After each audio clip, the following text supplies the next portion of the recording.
इस वक्त हम कचोर में हैं और यहाँ घर घर में खुशियाँ हैं। इलाके के लोग यहाँ पहुंचकर बधाई दे रहे हैं। इस वक्त जो सामने आप तस्वीर देख रहे हैं वह एक युवक की है जिनके पिता सब्जी बेचा करते हैं। उनके बगल में उनकी माँ है और बड़ी बात यह है कि पूरे कचोर में इस गांव से पहली बार कोई दरोगा पद के लिए यहाँ से अपने आप को सफलता का परचम लहराया है और इसको लेकर के यहाँ खुशियाँ हैं। लेकिन इस खुशी के पीछे ये जो पद है ये कितने कांटों भरे रास्ते से गुजर कर आया है। जब हम बात करेंगे तो आपको पता चलेगा। सब्जी बेचकर पिता ने कभी भी गरीबी को इनके सफलता के आड़े नहीं आने दिया और हमेशा प्रयास किए कि उनके बेटा का हौसला बढ़ता रहे। साथ में माँ भी हैं, पूरा परिवार यहाँ पर है और हम चाहेंगे इनसे बात करना। सबसे पहले हम बधाई देते हैं सिराजुल रायन जी को कि आप दरोगा बने हैं। क्या कहना चाहते हैं, इस वक्त कैसा महसूस कर रहे हैं? मैं अच्छा महसूस कर रहा हूँ। ऐसे काफ़ी खुशी है कि मुझे जो मेहनत मैंने किया है उसका सफलता मुझे आज मिली है। इसके पीछे किसका श्रेय देना चाहेंगे, किसको देना चाहेंगे? सबसे पहले मैं अपने माता पिता को दूंगा। इसके बाद मैं अपने बड़े भाई मैं राजू रायन को दूंगा कि जिन्होंने हमें पढ़ने के लिए प्रोत्साहित किए और जहाँ भी कोई हमें फाइनेंशियली प्रॉब्लम हुआ वहाँ वो पूरी तरह सपोर्ट किए। इससे पहले भी किसी जॉब के लिए अप्लाई किए थे? जी, हम इससे पहले भी दरोगा 2 बार दे चुके थे और फिजिकल में 2 टाइम छट गए थे और ये तीसरा टाइम था मेरा दरोगा का। और इससे पहले बीपीएससी भी मैं मेंस 2 बार लिखा हूँ, एनटीपीसी मेंस दिया हूँ और बिहार एससी सीजीएल में मेरिट मेरा नहीं बना। तो मैं दर्जनों एग्जाम निकाला हूँ लगभग। फाइनल मेरिट लिस्ट में छट जा रहा था और लास्ट में मुझे ग्रुप डी रेलवे 2023 में मेरा ज्वाइनिंग हुआ। वहाँ मैं जॉब कर रहा था और जॉब करते हुए मैंने प्रिपरेशन जारी अपना रखा और अल्लाह का शुक्र है कि मैं आज यहाँ आगे बढ़ पाया। सिराजुल जी, एक बात बताइए, अक्सर होता क्या है कि 1-2 एग्जाम के बाद लोगों का हौसला टूट जाता है। आपने दर्जनों एग्जाम दिया, इस रास्ते में जब आप एग्जाम में सफल नहीं हो पा रहे थे उस वक्त आपको कैसा लग रहा था? मुझे बैड फील हो रहा था, लेकिन फिर भी मुझे ये लगा कि शायद कहीं ना कहीं मेरे अंदर इसमें कमियां है, उस कमियों को दूर किया जाए। और मैंने उस चीज़ों पर फोकस किया, उस कमियों को दूर करने का प्रयास किया जो मुझे लग रहा था कि ये मुझे कमज़ोर पार्ट है और इस पर मेहनत करना चाहिए। जैसे कि मैंने 2021 और 2022 का दरोगा जो था उसमें मेरा हाई जंप नहीं हो पा रहा था। तो मैंने इस बार क्या किया कि हाई जंप से रिलेटेड मैंने बहुत सारा एक्सरसाइज किया, बहुत सारा वर्क किया और तब जाकर के मुझे इस बार फिजिकल क्लियर हो गया और मार्क्स अच्छे थे तो मेरिट भी बन गया। पिता जो बता रहे हैं लोग कि वो सब्जी बेचा करते थे और आप जब एग्ज़ाम देते थे और आप अभी भी बेच रहे हैं, और जब आप एग्ज़ाम देते थे और आप सफल नहीं हो पा रहे थे उस वक्त मनोबल अंदर से क्या फीलिंग होता था? अंदर से फीलिंग होता था कि मुझे आज न कल सफलता मिलेगी, है ना। अच्छा नहीं लग रहा था कि हाँ मैं इतना मेहनत कर रहा हूँ फिर क्यों नहीं सफलता मिल रही है। कितने बार मैं बिहार एससी सीजीएल 3 जो था उसमें भी मेरिट में छट गया तो मुझे कमी महसूस हुआ कि हाँ कहीं ना कहीं मुझ में कोई दिक्कत होगा पढ़ाई में जिसकी वजह से सफलता नहीं मिल पा रही है। लेकिन फिर भी मैंने उसको प्रयास किया उसको दूर करने का और इस बार में सफलता मिल गई। आपके साथ आपके पिताजी हैं, क्या नाम हो गया सर आपका? बुधन रायन जी। आप वो महान पिता हैं जिन्होंने सब्जी बेचा और आज भी सब्जी बेच रहे हैं। लेकिन आपका बेटा दरोगा बना है, अब वो कानून का रखवाला बन गए हैं, अब लोगों की रक्षा करेंगे, समाज में जो जिनके साथ जो पीड़ित हैं उनके लिए वो ढाल बनेंगे। कैसा महसूस कर रहे हैं आप इस वक्त? बहुत खुशहाली के दिन हम मना रहे हैं। अच्छा लग रहा है जी। लेकिन जब आप सब्जी बेचा करते थे और आपका बेटा कई बार एग्जाम दिए, परीक्षा ये पास नहीं कर सके, जब आपका बेटा को आपको कभी कभी ऐसा लगता, आप पिता हैं कि आपका पुत्र परीक्षा दे रहे हैं और पास नहीं कर पा रहे हैं, तो उस वक्त आपको महसूस होता होगा कहीं मेरे बेटा का मनोबल न गिर जाए, तो उसके लिए क्या करते थे? उसमें बात करते थे अपने बेटा से? नहीं करते थे, लेकिन कभी कभी ऐसा होता था कि हाँ इनको मान गया कि यहाँ से बैक कर ले, लेकिन कभी कभी ऐसा होता था कि जो खर्चा होगा लागेगा, जो करेंगे सो करेंगे, लेकिन तुम पढ़ो। दोनों स्थिति आपके साथ बनती, कभी कभी बैक भी कर ले। तो बैक करने की बात कब मन में आती थी? जब आप सब्जी बेचते थे कितना मुनाफा कितना हो पाता था आपके पास? वही कमाई के हिसाब से मान गया कि बैक होना पड़ता था, कमाई के हिसाब से। जब जिस सीजन चलता था कमाते थे तो कहते थे कि नहीं बच्चा मेरा है, अगर आगे बढ़े तो और अच्छी बात है, पढ़े। लेकिन बच्चा अपने पुत्र का हौसला टूटने नहीं दिए। कितने बेटे हैं आपके पास? 2 बेटे हैं और पुत्री भी है? 6 पुत्री है। सब पढ़ रही है कि शादी हो गई? सबके शादी ब्याह हो गई। तो अपनी पूरी जवाबदेही को आप लोग निभा चुके हैं। और ये छोटे पुत्र हैं आपके? जी। तो ये पढ़ाई किए हैं और सफलता प्राप्त किए हैं। क्या संदेश देना चाहेंगे लोगों को जो गरीब परिवार से लोग आते हैं और उनको क्या संदेश देना चाहेंगे कि लोग कहते हैं कि भाई हम गरीब हैं, हम नहीं पढ़ सकते हैं, हमारा गरीब बेटा कैसे पढ़ाई करेगा। लोग जो सोचते रहते हैं समाज में और वो हौसला तोड़ देते हैं, अपने बेटों को आगे नहीं पढ़ा पाते हैं, बेटियों को आगे नहीं पढ़ा पाते हैं, उनको क्या कहना चाहेंगे? क्या पैसा के बिना पढ़ाई नहीं हो सकती है, या अगर इच्छा शक्ति है, मजबूत है, हौसला है तो हम पढ़ सकते हैं? अगर किसी के लड़का हो या लड़की हो, अगर वो पढ़ाई कर रहे हैं और उनकी हौसला हो कि जहाँ हमको किसी तरह से मदद मिले, तो मैं अपनी लड़का को, अपना पुत्र को कहते हैं कि किसी गरीब को मान गया कि आप कहीं भी रहिए लेकिन मदद करते रहिए, और मैं से जो होने लायक होगा वो मैं कर सकता। अक्सर सवाल उठता है, सरकार से भी लोग मांग करते हैं, जिस घर में लोग सफलता प्राप्त करते हैं उस घर के लोग भी सरकार से मांग करते हैं कि शिक्षा बिल्कुल फ्री हो जानी चाहिए ताकि गरीब से गरीब का बच्चा भी पढ़ सके। क्या आप सरकार से अपील करेंगे कि शिक्षा बिल्कुल फ्री हो जानी चाहिए? कर सकते हैं।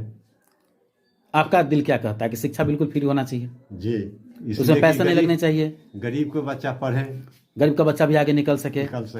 लेकिन आपने काफी संघर्ष किया, सब्जी बेचा और अपने बेटा का हौसला टूटने नहीं दिया, दर्जनों बार एग्जाम दिए, ये बड़ी बात है। आप महान पिता हैं और ऐसे पिता सबको मिले। आपके साथ आपकी अर्धांगिनी भी है, मतलब इनकी माँ है। बोलने में उनको कोई कठिनाई तो नहीं है?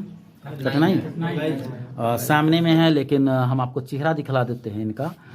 ये खुशियाँ एक माँ के चेहरे पर कैसे होती है, जो 9 माह अपने कोख में अपने औलाद को पालती है और सारे कष्ट झेल करके जब वही औलाद दुनिया में आता है तो माँ की आंखों में एक सपना होता है, उसका बेटा बेहतर करे, दुनिया में नाम रोशन करे।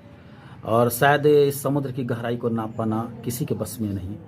और इस वक्त जब हम आपको दिखला रहे हैं यदि सामने देखने के लिए कि देखिए एक माँ अंदर से क्या महसूस करते होगी, इसे महसूस आप भी कीजिए। ये बोल नहीं पाएंगे ज़्यादा कुछ, हम इनसे पूछेंगे नहीं, लेकिन महसूस आपको करना होगा क्योंकि आप और हम सभी अपने माँ से प्यार करते हैं। इनके साथ कई सारे लोग हैं और एक बार फिर से इनके भाई से मुखातिब होना चाहेंगे। इनके भाई हैं पीछे, कहते हैं ना कि ढाल बनकर खड़े होंगे ये, और अभी पीछे हैं, अभी भी ढाल बनकर ही पीछे बैठे हुए हैं। क्या नाम हो गया आपका? जी, मोहम्मद मिराजुल गाई।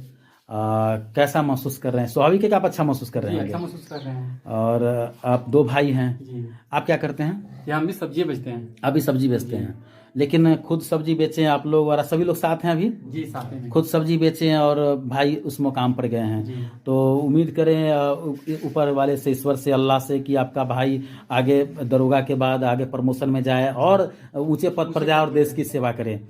हम एक बार यहाँ जानना चाहेंगे कि आप जब प्राथमिक विद्यालय में पढ़े थे, सबसे पहले कहाँ पढ़े थे? सबसे पहले मैं कचौर गांव का ही मिडिल स्कूल है, वहाँ से मेरा प्राइमरी शिक्षा हुआ। इसके अलावा हाई स्कूल मेरा भूती से हुआ और ग्रेजुएशन और पीजी मेरा सीतामढ़ी से हुआ।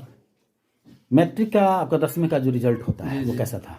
और ठीक था, 58% मार्क्स था उस समय जी। तो मैं मीडियम थे पढ़ने में उस समय, लेकिन मैंने फिर हार्ड वर्क किया और फिर धीरे धीरे अच्छा होता चलेगा। गुरु की श्रेणी दिया जाता है, भाई गुरु सर्वोपरि होते हैं। इस क्षेत्र में जब आप आगे बढ़े तो कौन से ऐसे गुरु थे जिनसे आप बहुत ज़्यादा प्रभावित रहे?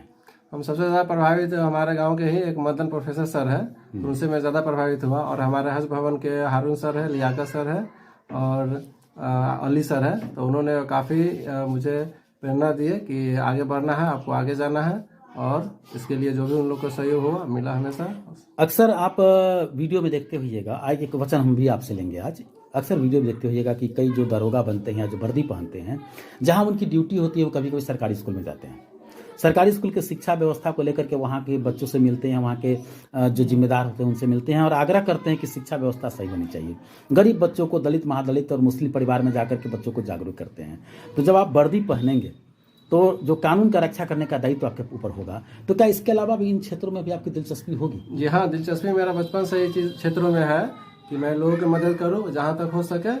गरीब बच्चों को आगे बढ़ने में जो भी मुझे सहयोग करना पड़े मैं करने के लिए हमेशा तत्पर रहता हूँ और करूँगा। कचौर में पहला दरोगा का पद है ये? जी, कचौर में पहला। कचौर गांव के लोगों का आपका कैसा प्यार रहा आपके साथ? हमेशा प्यार लोगों ने दिया है, हमेशा। अच्छा, धर्म विशेष के लोग ही दिए आपके विशेष दिया, आप दूसरे धर्म समुदाय के लोग? सभी समुदाय के लोगों ने मुझे सपोर्ट किया और हमेशा एक बेटे की तरह, एक भाई की तरह। हिंदू परिवार से भी? जी, बहुत। और मुस्लिम परिवार से भी? तो लोग तो कहते हैं भाई हिंदू मुस्लिम, नहीं, हमारे यहाँ ऐसे कोई बात नहीं है। सभी ने हमें प्यार दिए है और इतना मोहब्बत दिया है कि जिस तरह मेरे पे पिता देते हैं मोहब्बत, उस तरह लोगों ने जो हमारे हिंदू परिवार के जो भी है अंकल जी है वो लोग भी दिए और मुस्लिम परिवार के सभी लोग सारे लोग देते हैं।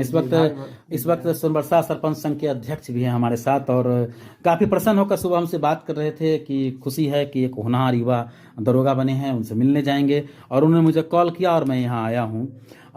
सरपंच साहब हम चाहेंगे थोड़ा सा यहाँ पर आप आ जाएं, यहाँ कोई यहीं आ जाइए, यहाँ से। आपके सामने वो युवा हैं जो दरोगा बने हैं, कचोर से पहला दरोगा बने हैं। आप सरपंच संघ के अध्यक्ष हैं और लगातार चुनाव जीतते रहे हैं। इसके अलावा भी आपकी गतिविधियां क्षेत्र में रहे, ज़्यादा कुछ कहने की जरूरत नहीं क्योंकि आप पर्चे के मोहताज नहीं है। और फतेहपुर चौक पर आप स्तंभ हैं, जब रात के 12 बजे भी लोग आता है तो आप जैसे लोग वहाँ मदद करते हैं, कोई मुसीबत में होता है तो विभिन्न क्षेत्रों में आप काम करते हैं। इसलिए आपसे सवाल लाजमी होता है कि एक सिराजुल या ऐसे कई सिराजुल निकलने चाहिए यहाँ से? बहुत से राजुल निकलेंगे। सबसे पहले तो मैं मुबारकबाद देना चाहूंगा दरोगा जी को और इनके माता पिता को कि इन्होंने काफी मेहनत से, और हम बचपन से इनको चचा को, बुधन चचा को देखते आ रहे हैं। हमारा बाजार लगा के करता था, वहां भी सब्जी बेचते थे और अभी भी भूती और कचौर में बेचते हैं। मतलब काफी मेहनत किया और इन दोनों माता पिता को सलाम है कि आपने अपने बच्चे को इतना अच्छा परवरिश दिया है कि उस परवरिश का नतीजा आज इन्होंने रिजल्ट्स सामने ला के रख दिया है। तो और एक बात और है कि कोशिश करने वालों की कभी हार नहीं होती, लहरों से डरकर नौका पार नहीं होती। तो जो भी कोशिश करेंगे सब लोग बनेंगे।